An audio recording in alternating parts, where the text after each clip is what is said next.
الرحیم نحمده ونصلی علی رسوله الکریم اما بعد فاعوذ باللہ من الشیطان الرجیم بسم اللہ الرحمن الرحیم الف لام میم۔ نہایتی واجب الاحترام قابل صد معزز سامعین گرامی قدر، آپ دیکھ رہے ہیں اس وقت کیفی آفیشیل علوم القرآن یوٹیوب چینل 691۔ آج کی اس ویڈیو کے اندر آپ حضرات کو حروف مقطعات کے بارے میں بتانا چاہتا ہوں۔ حروف مقطعات کسے کہتے ہیں اور اس کے بارے میں محققین کی آرائیں اور مفسرین کرام کی آرائیں کیا ہیں۔ تو حروف مقطعات کسے کہتے ہیں؟ مقطعات یہ مخفف ہے، مقطعات مقطع کا سے ہے، اور مقطع کسے کہتے ہیں؟ مقطع اسے کہتے ہیں کہ کسی لفظ کو اختصار کے لیے جب بیان کرنا ہو تو اس لفظ کو اختصار کے ساتھ بیان کرنے کے لیے اس لفظ کے ایک حرف کو الگ کر کے پھر وہی لفظ بول کر یا لکھ کر مراد لیا جائے جس کا ہم نے اختصار کیا ہے، تو اس کو مقطع کہتے ہیں۔ مثال کے طور پر مردم شماری کی ٹیم ہے، تو مردم شماری کی جو ٹیم ہے جب وہ کسی گھر جاتی ہے سروے کرنے کے لیے تو وہاں کے افراد کا وہ جائزہ لیتی ہے، ان کے شناختی کارڈ، اگر ان کے گھر میں فیملی ہے، بچے ہیں تو بچوں کے بے فارم، تو سب کی تعداد کو وہ لکھ لیتے ہیں۔ لکھنے کے بعد جب دروازہ سے باہر آتے ہیں تو وہاں پر وہ لکھ دیتے ہیں میم شین۔ اصل پورا لفظ ہے مردم شماری، تو مردم شماری کا جو مخفف ہے، مقطع ہے، وہ میم اور شین مراد لیتے ہیں۔ تو مقصد کیا ہوا کہ میم اور شین مراد لے کر مراد اس سے کیا ہے؟ مردم شماری ہے۔ تو مردم شماری کے نام کو اختصار کے ساتھ میم شین سے تعبیر کیا جاتا ہے۔ تو اسی طرح یہ جو حروف مقطعات ہیں تو یہ بھی جو ہے نا مخفف ہیں۔ اب مخفف کس چیز سے ہیں اس کی تفصیل میں تھوڑی دیر بعد بتاؤں گا۔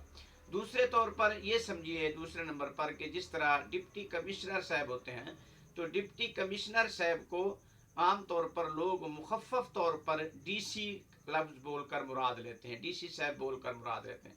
اسی طرح کسی دور میں میرے پیارے نوائے وقت کے کالم تھے، مشہور ترین کالم نویس جن کا نام محمد شفیع تھا، اور اس کا نام لکھتے ہوئے لوگ صرف اور صرف میم شین لکھ دیتے تھے۔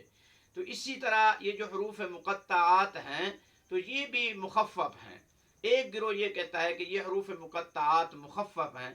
اب کس چیز کا مخفف ہیں؟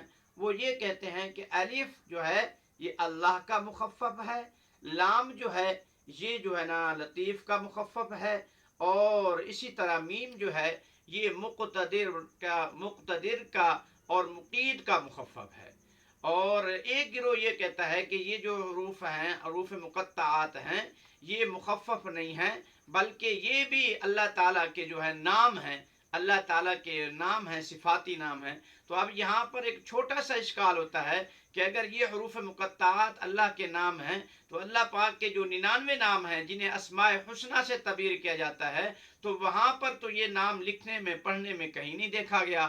تو اس کا جواب یہ ہے، مفسرین کرام فرماتے ہیں اصل جو مشہور نام ہے اللہ پاک کے، مشہور نام وہ صفات جو ہے نا 99 نام ہیں جنہیں اسماء حسنہ کہا جاتا ہے، وہ مشہور ہیں، اور باقی جو غیر مشہور ہیں ان کی تعداد بہت ہی زیادہ ہے، جو کہ پچھلی کتابوں کے اندر، وحی کی کتابوں کے اندر جو نا مذکور تھے۔ تو یہ ہیں اللہ تعالیٰ کے نام، لیکن یہ مشہور نہیں ہیں، غیر مشہور ہیں۔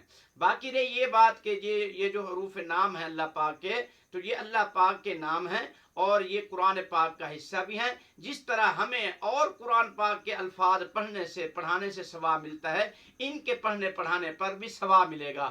جس طرح کہ علامہ مفسر قرآن علامہ تفسیر بزابی رحمۃ اللہ علیہ فرماتے ہیں یہ جو حروف مقطعات ہیں یہ اللہ اور اس کے رسول کے درمیان راز ہیں، لیکن اس کے پڑھنے کا پڑھانے کا ہمیں ثواب ملے گا جس طرح اور قرآن پاک کو ہمیں ثواب ملے گا۔ مثال کے طور پر حدیث شریف کے اندر آتا ہے، حضرت عبداللہ بن مسعود رضی اللہ عنہ شاہ فرماتے ہیں من قرأ حرفا من کتاب اللہ فلہ بہ حسنۃ والحسنۃ بعشر امثالها لا اقول الف لام میم حرف والف حرف ولام حرف کہ حضرت عبداللہ بن مسعود رضی اللہ عنہ شاہ فرماتے ہیں جس شخص نے کتاب اللہ کا قرآن پاک کا ایک حرف پڑھا تو ایک حرف کے پڑھنے پر اللہ پاک 10 نیکیوں کا ثواب عطا فرماتے ہیں۔ میں یہ نہیں کہتا کہ الف لام میم ایک ہی حرف ہے، بلکہ الف ایک حرف ہے، لام ایک حرف ہے اور میم ایک حرف ہے، تو ہر حرف کے بدلے میں اللہ پاک ثواب عطا فرما دیتے ہیں۔ تو یہ ہے میرے پیاریو حروف مقطعات کی مختصر تشریح۔ تو آخر میں آپ حضرات سے گزارش ہے، بالخصوص طور پر آپ جو ہے نا کیفی آفیشل علوم القرآن یوٹیوب چینل کو سبسکرائب کریں، لائک کریں۔ بہت شکریہ۔